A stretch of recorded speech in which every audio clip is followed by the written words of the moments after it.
Adoramos a beleza da tua santidade. Amém. Todos bem? Amém. Todo mundo feliz? Todo mundo descansado? Os que foram para a vigília ontem, todo mundo descansado? Chegamos em casa, o dia já amanhecido, mas glorificando ao Senhor, porque a vigília não queria acabar, né? E o povo ainda ficou lá. Nós fomos embora e o pessoal ainda ficou lá para sair mais tarde. Glória a Deus.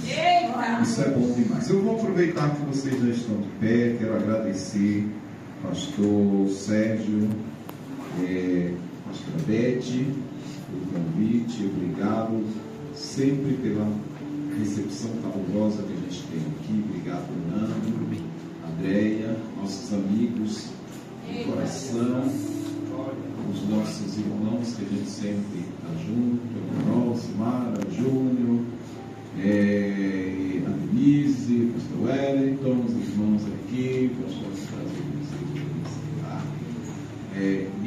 minha amiga fugiu de ver eu pregar, né? Mas não teve jeito, Jesus traz, irmão, agora fugiu, abençoe, tá? Se eu te abençoe também. Não tem como fugir de me ver pregar. Eu estou sempre por aí pregando.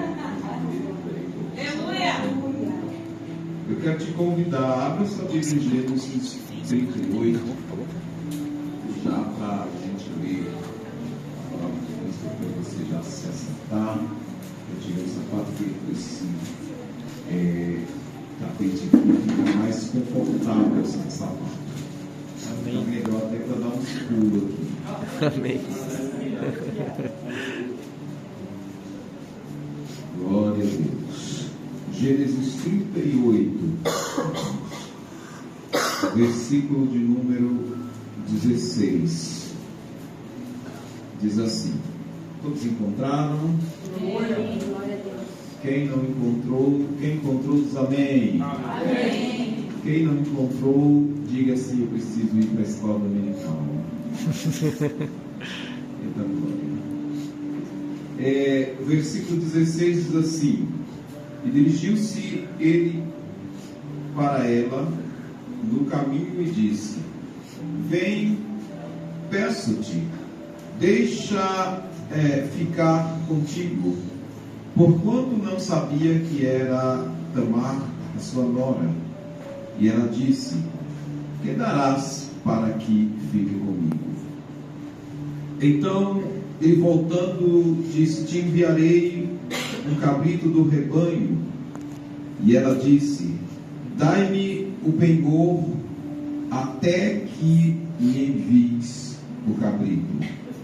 Então ele disse: que penhor te darei? E ela, replicando, disse: o teu selo, o teu lenço e o cajado que está em tuas mãos. E o que ele lhe deu, e então permaneceu com ela, e ela concebeu e deu-lhe a luz. Diga amém. Amém, Jesus. Pode se assentar. Glória a Deus. Pode se assentar.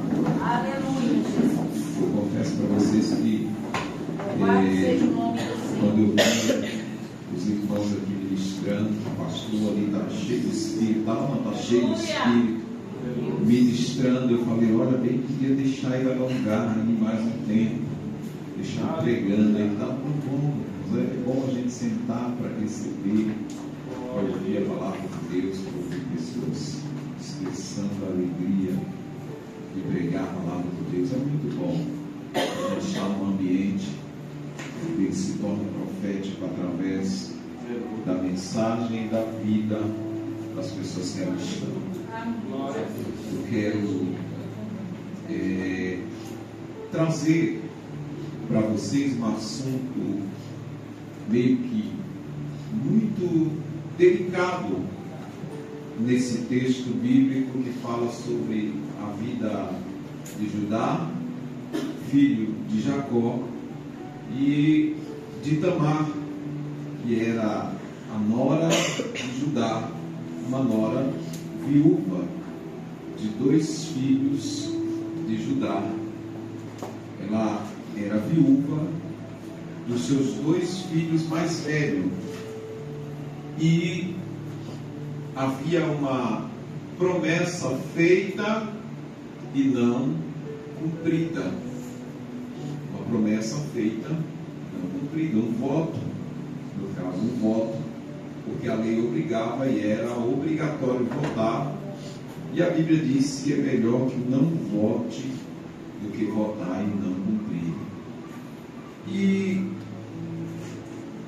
a história começa quando Judá, um dos filhos de Jacó, resolve se desligar da família, resolve se desligar dos seus irmãos, depois do ocorrido que eles jogaram José na cisterna e o venderam para mercadores ismaelitas, o levaram para as terras do Egito e foi vendido para a casa de Potifar. Depois desse assunto, Judá incomodou-se e optou por desligar da sua família. E a Bíblia diz no versículo 1, no mesmo capítulo, diz que no mesmo tempo Judá desceu entre os seus irmãos e entrou à casa de um varão chamado Adulão, cujo nome era Ira. Adulão era uma região, e esse varão, Ira, era um varão conservador, criador de ovelhas, e tinha uma filha. E Judá conheceu a sua filha, que chamava-se Sua, o seu nome, ou seja, Bela. E ao conhecer, ele se relacionou e casou com essa moça e teve 3 filhos dela. E ela concebeu e deu à luz a um filho chamado Onã, e teve o mais novo. Ao conceber os seus filhos de uma linhagem que Deus não havia preparado para a família de Abraão, o seu filho mais velho era, a Bíblia nos informa que era um homem rebelde, desobediente a Deus e não temia as ordens daquilo que Deus havia estabelecido. Era uma pessoa irreparável emocionalmente no sentimento espiritual. Ele não tinha temor de Deus. Era um homem, uma mente totalmente cauterizada dentro dos seus ideais, daquilo que Satanás sempre procurou para o homem: 2 linhas permanentes de destruição: a cauterização e o conformismo. E era um homem cauterizado a sua mente a ponto de ser extremamente blasfemador e agressivo. E a Bíblia aponta que Deus se indignou com o filho primogênito de Judá, e a mesma Bíblia diz: duro é cair nas mãos de um Deus vivo. Horrenda coisa é cair nas mãos de um Deus vivo. Ou seja, duro é para quem cair nas mãos de um Deus vivo. E a Bíblia diz que Deus matou ao filho primogênito de Judá. A Bíblia diz que Deus o matou. Passados-se os tempos, pela lei, a lei judaica estabelecida por Moisés e Arão, dizia que quando o seu filho primogênito se casava e ele não te desse uma linhagem sucessora de filhos, acaso vindo ele morrer, o filho após ele teria que assumir a esposa para ter relações com ela e promover uma linhagem familiar. Aí a Bíblia diz que ele fez isso. Judá foi lá e deu o seu outro filho. Porém, ele atentou ao seu coração, os seus sentimentos, por rixa do seu irmão, e não quis dar um filho que teria a linhagem do seu irmão. Ele não quis promover a linhagem de Judá, e não estabeleceu nenhum tipo de conduta que viesse a essa moça gerar um filho, porque ele temia que esse filho seria da linhagem do seu irmão, não teria reconhecimento dele, só o segundo ou o terceiro filho que poderia ter o reconhecimento dele, digo o terceiro, porque se o primeiro viesse uma moça, ele teria que ter outro homem para dar sucessão à linhagem. E aí ele se rejeitou. E a Bíblia diz que o Senhor visitou também a casa de Judá e matou o seu segundo filho. Deus pode matar alguém? Claro, irmãos, pode. Ele mata constantemente pessoas aí. Um monte de gente aí já desceu à sepultura porque o Senhor permitiu. Meu Deus, aleluia. E ao morrer o seu segundo filho, aí Judá faz uma promessa que daria o seu filho mais novo para Tamar, e o filho mais novo tinha por volta de 12 anos de idade, chamava-se Selá. Só que ele muda do ambiente, ele sai das terras de Adulão e volta para as bandas do Jordão, aonde a sua família habitava. E ele esquece do voto que ele fez e do mandamento que dizia a lei de Moisés. Passando-se um tempo, que sei lá, já é um moço, que na época, a partir dos 16 anos, o moço já poderia se casar e assumir uma família. Tamar se indigna e procura Judá, e ele não dá-lhe satisfação. E não há nenhuma satisfação dele para cumprir o voto que ele havia prometido. E aí Tamar percebe o seguimento dos passos de Judá, que ele frequentemente visitava uma feira, uma cidade, e ela se vestiu como como eu posso dizer aqui, uma prostituta casual, aquelas que são prostitutas que servem a deuses da época. Elas sacrificavam para os seus deuses. E era comum encontrar essas mulheres em meio aos vilarejos, nas feiras, as feiras livres. E ela se vestiu daquela forma para atrair o coração de Judá e dar a ele a sua descendência. Observem, irmãos, o ser humano, ele tem uma forma trambiqueira de viver desde o princípio da humanidade. Ele sempre tentou burlar a lei, desde Adão até os dias de hoje. O homem sempre buscou caminhos alternativos, desde Adão até os dias de hoje. Adão, quando ele pega, que o Senhor chama no jardim, ele busca caminhos alternativos, é chamado de variáveis de pronúncias na gramática. Ele chega para Deus e diz mesmo assim: olha, foi a mulher que o Senhor arrumou para mim, eu estava feliz aqui, estava bonzinho, o negócio estava bom. De repente o Senhor me trouxe uma mulher e complicou tudo a situação. Ela comeu do fruto e de repente ela veio, comeu. Quando eu vi que ela ficou boa também, não aconteceu nada, eu fui lá e comi também. Aí Deus vai até a mulher, e a mulher, sem personalidade, porque Adão não teve personalidade, a mulher escutou a conversa dele com Deus, a mulher naturalmente falou: eu vou jogar a culpa na serpente. Aí ela disse: não, foi a serpente. Então, de todas as formas, o culpado era Deus, segundo a análise deles. Olha, o Senhor criou a mulher era culpada, o Senhor criou a serpente foi culpada. Então o culpado no final da história foi o Senhor que criou a serpente. Jogaram a culpa em Deus.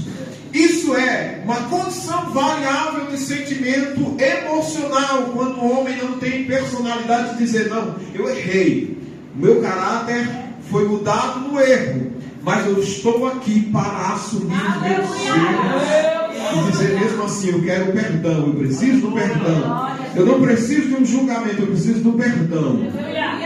Porque o salmista diz mesmo assim que do seu trono jorra a misericórdia e o perdão. Aleluia, Jesus.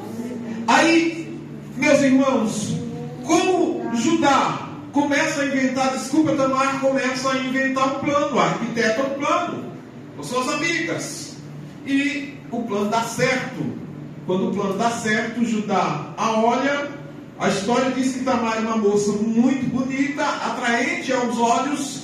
Judá olha para ela e diz, olha, eu estou viúvo mesmo, tenho mulher há muito tempo, estou sem casar, não dá certo, vou fazer algum trambique aqui, de repente, até porque, pela lei de Moisés, ficar com uma garota prostituta na época não era considerado um pecado de morte. Não era considerado, desde que a pessoa fosse solteira. Os casados eram adultério. E aí, ele vai até ela e faz uma proposta. Uma proposta.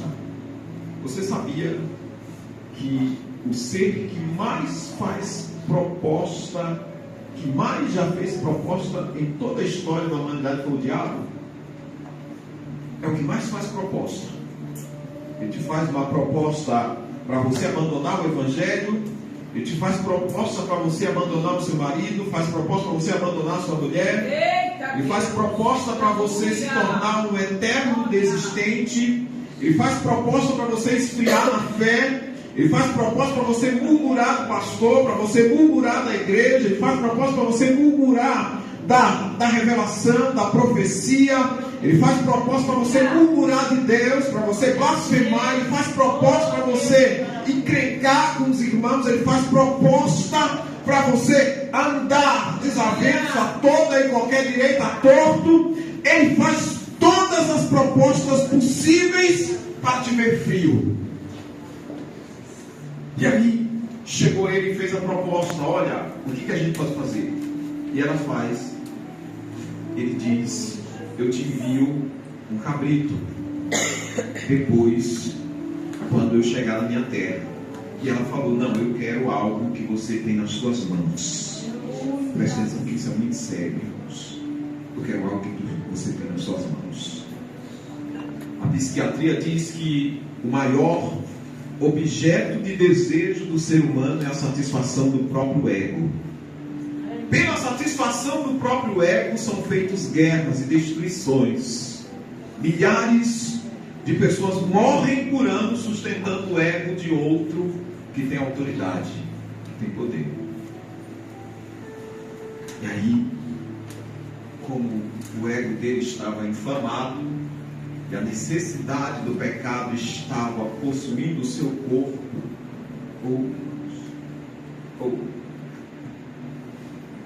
a hora que o crente chega no extremismo, aquela necessidade, a hora que o pecado domina o sentimento dele, o coração dele, apavora os sentimentos.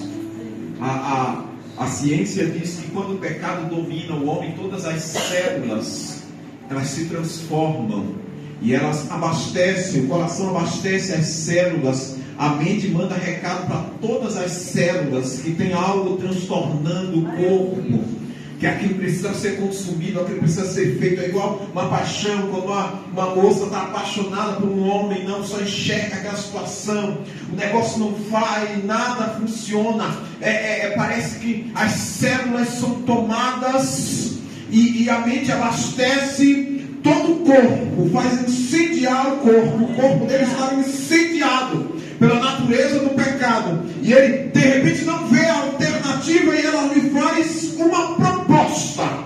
Olha, eu quero esperar sim você me mandar um cabrito, mas eu quero algo que está nas tuas mãos. Eu quero algo agora. Eu quero um penhor agora. Eu quero tua vida penhorada nas minhas mãos. Aleluia. Glória a Deus. E aí ele pergunta: qual penhor tu queres? E ela diz no versículo de número 18: o teu selo, o teu lenço e o teu bordão, ou o cajado. Bordão, cajado é a mesma coisa.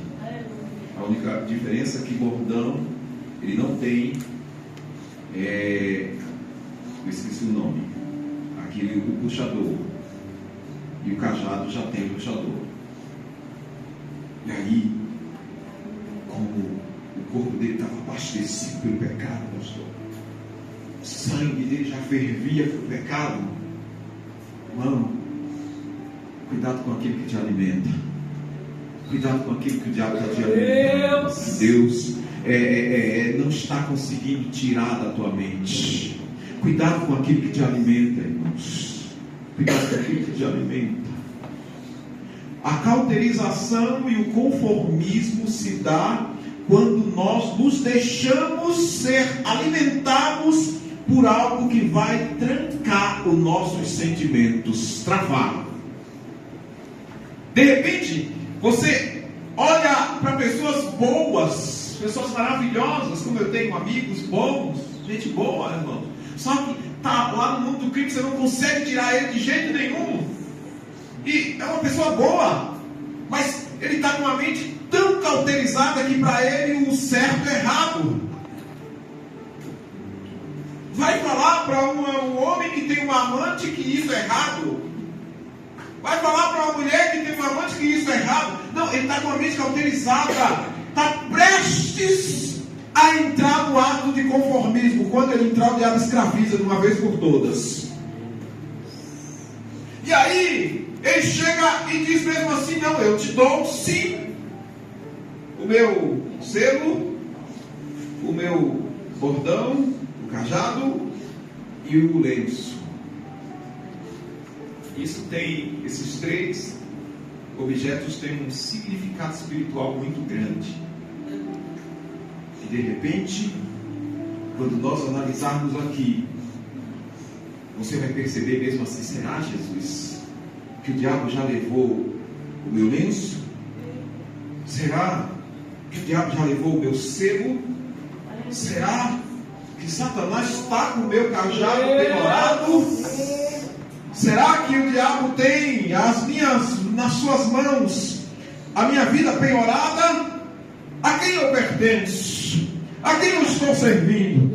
A quem eu estou adorando? A quem eu estou glorificando? A quem a minha vida glorifica? Se é Deus ou o diabo? Quem está penhorando a minha vida? É Deus ou Satanás? Nessa noite o Espírito Santo te trouxe aqui para te fazer uma descoberta. Se a tua vida está penhorada nas mãos de Satanás, eu tenho uma mensagem de unção de Deus aqui nessa palavra, nessa noite. E o Espírito Santo vai chegar aonde ele estiver e vai trocar esse penhor e vai libertar a tua vida de toda a escravidão nessa noite.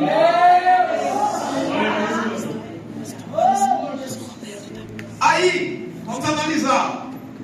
Primeiro, a Bíblia trata o lenço como um símbolo de maioral. Esse lenço que Judá tinha foi dado por seu pai como símbolo de família maioral, patriarcal. Então, era de família, era um lenço de família, era um lenço familiar, era um lenço patriarcal. Aí ela diz mesmo assim: eu preciso da sua patriarquicidade. Eu preciso do seu nome nas minhas mãos. Eu preciso que você não seja mais filho de um patriarca. Eu preciso que o lenço que é dado por sua família como símbolo patriarcal seja penhorado. Você acha que... Obrigado. Deus te abençoe, de Deus. Eita glória. Só para confirmar, eu tinha já falado para eles que eles iriam visitar a Europa, e a mulher dele disse que eu tenho sonho de visitar Israel e eu declarei. Amém. Glória a Deus. Aleluia. Deus confirmando. Aleluia. Glória a Aleluia. Deus. O Deus Senhor confirmando. é aquele que confirma, que dá a palavra e confirma. Aleluia. Aleluia. Aí, irmãos, vamos analisar. Aleluia. De repente, Satanás chega para você com uma oferta. Satanás é bom de oferta. Pensa um camarada bom de fazer oferta. Ele, nesses meus anos de pastorear a igreja, eu já vi crente comprando carro que o diabo vendeu para ele. Já vi, né? Já vi. Eu já vi crente abriu a porta para ele, ele começou a trabalhar. Quem abriu a porta foi Satanás. Eu já vi crente, irmãos, começar um relacionamento amoroso e foi o diabo que trouxe a mulher, foi o diabo que trouxe o marido. Meu Deus. Eu já vi crente, irmãos, comprar uma casa e foi Satanás que vendeu para ele.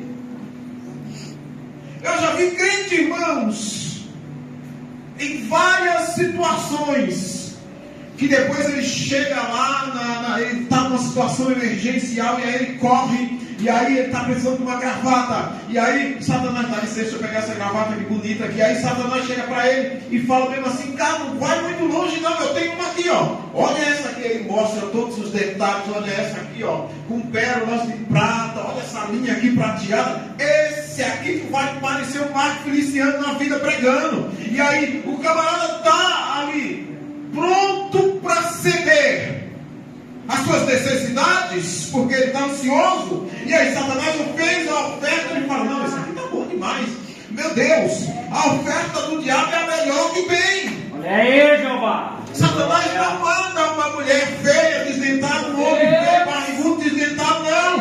Ele vai mandar coisa boa, irmãos, atrativa aos olhos. Sabe por quê? Porque o objetivo dele não é te fazer feliz, o objetivo dele é te penhorar. É te penhorar. E aí ele manda algo que vai preencher os teus olhares. Meu Deus, parece até que eu acertei na loteria, o negócio foi bom demais. E aí Satanás está lá: eita, espera o caldo engrossar que tu vai ver o bom demais. Eu vou te pegar de jeito, crente. Mas eu vou falar uma coisa para você, meu irmão, minha irmã: o Senhor é aquele que fecha a porta que o diabo abre. Sabe por quê? Quando você ora, quando você tem sensibilidade, quando você está no mundo espiritual motorizado, a sua sensibilidade espiritual está ativa. Você ouve Deus constantemente. Aí você vai tocar na caixa, o diabo fala mesmo assim para tocar, a caixa é boa. Aí o Senhor chega e fala mesmo assim: não toque na caixa, não atente à voz de Satanás. E você vai falar: não, Satanás, o Senhor te repreenda. Sabe por quê? Porque o Senhor já me deu uma palavra e eu vou viver pela palavra que o Senhor me deu. Aleluia. Glória a Deus. Aleluia. Aleluia. Então, o lenço era um símbolo patriarcal. E o selo? O selo, no Apocalipse, simboliza a abertura das revelações. No grego, selo simboliza ordem de controle.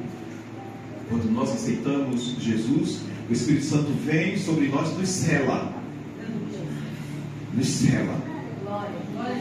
Ele ocupa o espaço que estava vazio nas nossas vidas. Ocupa o espaço que estava vazio nas nossas vidas. Cadê a missionária? Vem aqui. Sim, do mesmo, mulher desse. 2 segundos, vem aqui, pega essa mulher aqui. Só um instante, irmãos. Só um instante. Eu não costumo interromper a mensagem, não. Mas o Senhor manda te dizer mesmo assim, ó, que o Senhor te deu já livramentos de morte. O Senhor me mostra que era para tu estar dentro da cadeia. Um livramento de morte o Senhor te deu. Que carabachou. Porque houve chamativos para a tua vida. que iriam te levar ladeira abaixo, tu iria parar dentro de um presídio e nunca mais tu viria os teus, porque o diabo queria te selar lá dentro. Cara, e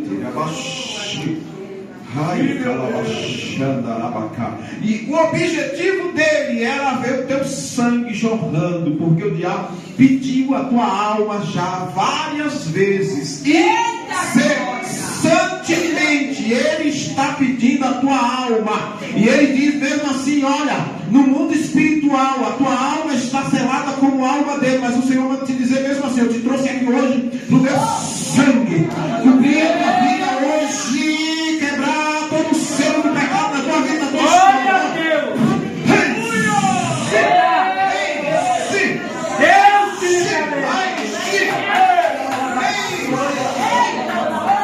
Deus fiel, aleluia! Aleluia! Louvado seja o nome do Senhor. Aleluia! Então, quando nós falamos de selo, nós falamos de compromisso do Espírito no mundo espiritual. Aleluia, O Jesus. Espírito Santo nos sela. E quando Ele nos sela, Ele controla as nossas vidas, Ele nos direciona. Às vezes o Espírito Santo, até o irmão que está rodando de Uber, o Espírito Santo chega para ele e fala mesmo assim: ó, não pega essa corrida não, essa não vai dar certo. Fecha essa corrida, cancela. Não vai para cá não, vai para cá. Eu tenho alguém para tu levar. Tu tem um propósito. Eu vou colocar alguém carente no teu carro, precisando de oração, precisando de uma palavra, precisando de um louvor, precisando de uma Bíblia. Eu vou colocar sempre algo que possa glorificar o meu nome.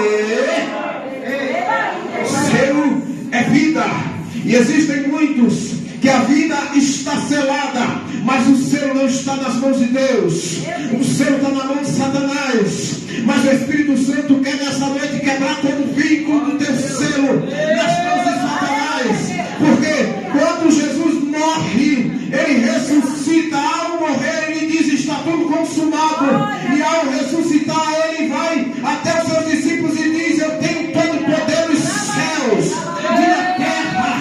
Eu tenho nas mãos a chave do inferno e na outra mão a chave da morte. Agora eu controlo. Aleluia! Quando você entrega Glória a Deus. o seu lenço para o diabo, você está entregando a sua Aleluia, Jesus. genealógica espiritual.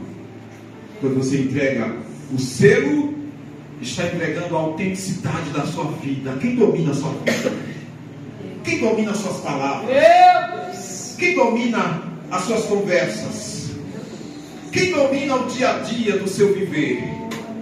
Quem domina o que você está olhando? Nós somos alimentados pelo que nós ouvimos e enxergamos, e pelo que nós falamos. Quem está dominando a tua história? Quem está dominando a tua vida? Quem está dominando o teu falar? Quem está dominando a tua árvore genealógica? Quem está dominando a tua espiritualidade? Quem está dominando dentro da tua casa? Será que na tua casa tem contenda? Tem fofoca? Tem murmuração? Tem briga? Tem desgaste emocional? Tem palavrão? Tem xingamento? Ou na tua casa tem louvor o dia inteiro? Glória a Deus, aleluia, palavra, Bíblia. Não, irmão, a tua casa tem que mudar se estiver um rumo contrário, porque o Espírito Santo te chama nessa noite para um ato de santificação. Ele te chama. Glória a Deus.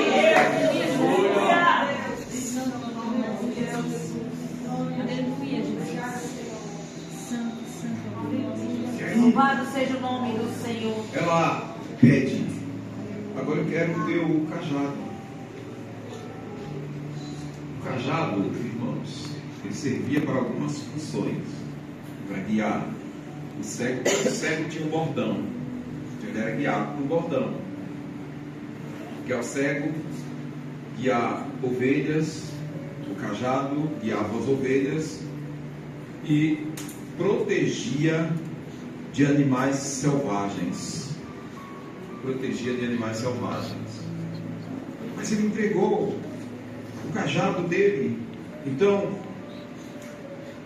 ele ficou sem seu guia, ficou sem a sua proteção e ficou sem o seu pastoreio. Diga misericórdia. Misericórdia. ficou sem o guia.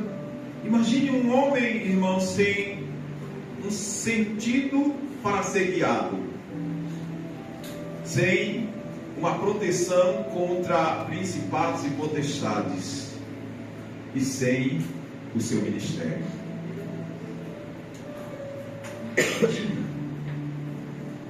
A Judá entregou, ele sai satisfeito com o pecado, volta para casa satisfeito, porque saciou a sua alma no pecado. E aí, ela agora tem o domínio da vida dele. Você sabia que tem muita gente, eu vou falar uma coisa aqui, uma grande realidade, não se ofenda. Sabia que tem muitas pessoas dentro da igreja, mas sem ser guiado pelo Espírito Santo, sem estar selado por Ele, debaixo da proteção dEle, e também sem o seu ministério? Tem ou não tem?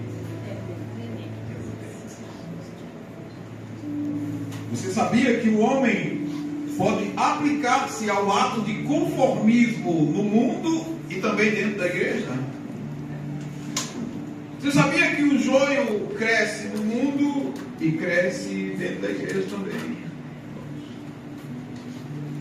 O joio, ele chega a ser pregador, o joio chega a ser cantor, ele chega a trazer boas mensagens, ele chega até virar diácono, obreiro, presbítero, evangelista, chega até o cargo de pastor. Chega, irmão. O joio chega.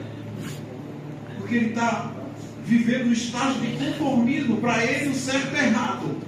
O errado é certo. O certo é errado.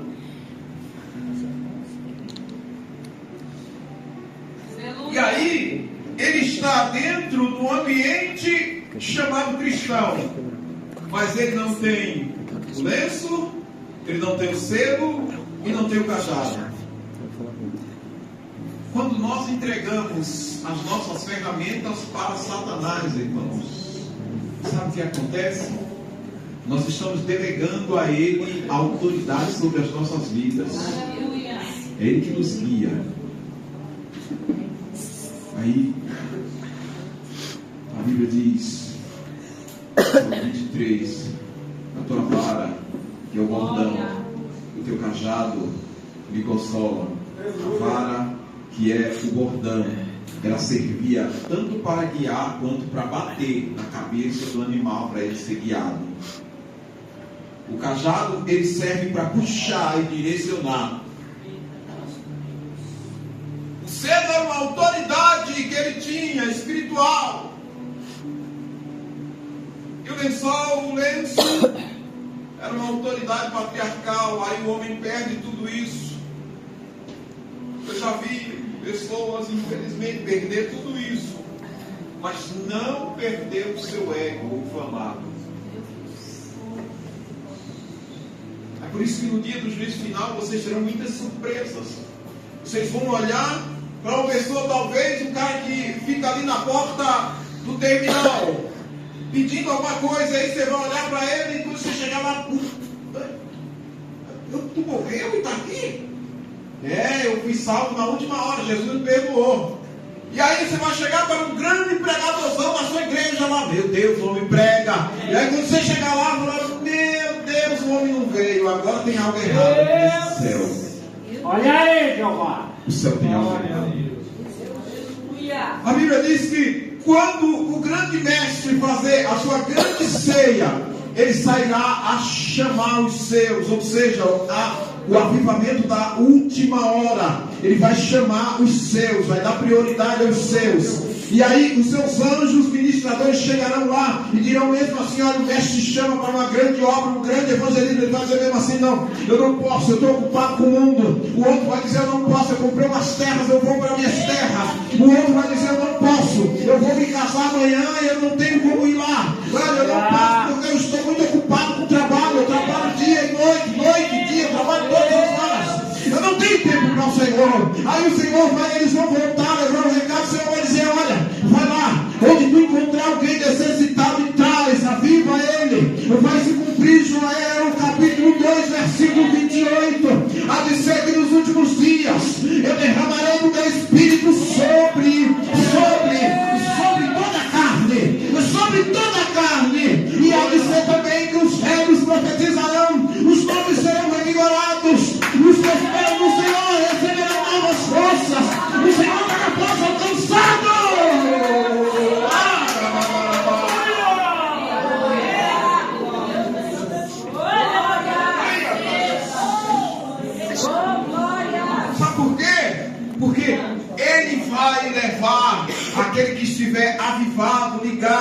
videira. Meu irmão, minha irmã, não deixe Satanás roubar o teu lenço. Não deixe Satanás roubar o teu selo. Não deixe Satanás tocar no teu cajado. Diga para ele mesmo assim: olha, eu estou guardado, protegido. Há um sangue que foi vertido no Calvário. Ele me protege, ele me cobre. E eu não preciso de nenhuma recomendação do diabo, porque Deus é que me guarda. Aleluia. Louvado seja o nome do Senhor. Eu vou pedir que você fique de pé. Oh, aleluia, Jesus. Aleluia. Santo é o teu nome, Deus. Aleluia. Soberano, glorioso. Aleluia. Deus de majestade. Ora, se for mais aqui, vai fazer igual a vigília ontem. Eu perguntei para o pastor que horas terminava. Ele falou: olha aqui o sol raiar. Meu Deus, eu falei: meu Deus, não fale isso com o pregador.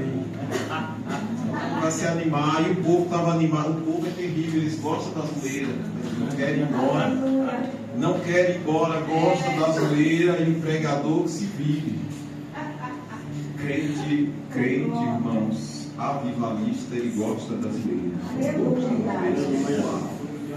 gosta do negócio, pegando enchendo os vasos, transbordando o azeite para lá e para cá, um vaso toca no outro e ele vai para lá e para cá, se enche. Aleluia. Aleluia. Quero orar por você. Eu quero orar por você. Eu quero orar. Louvado seja o nome.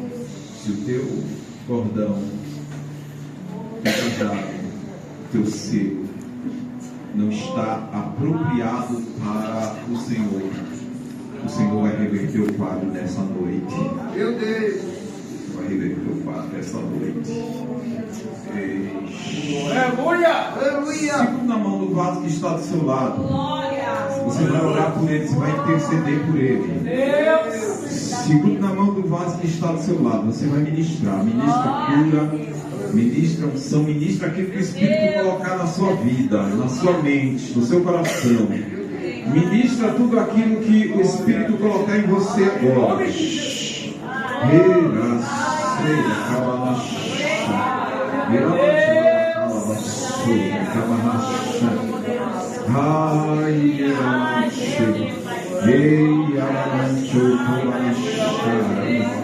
Em nome de Jesus.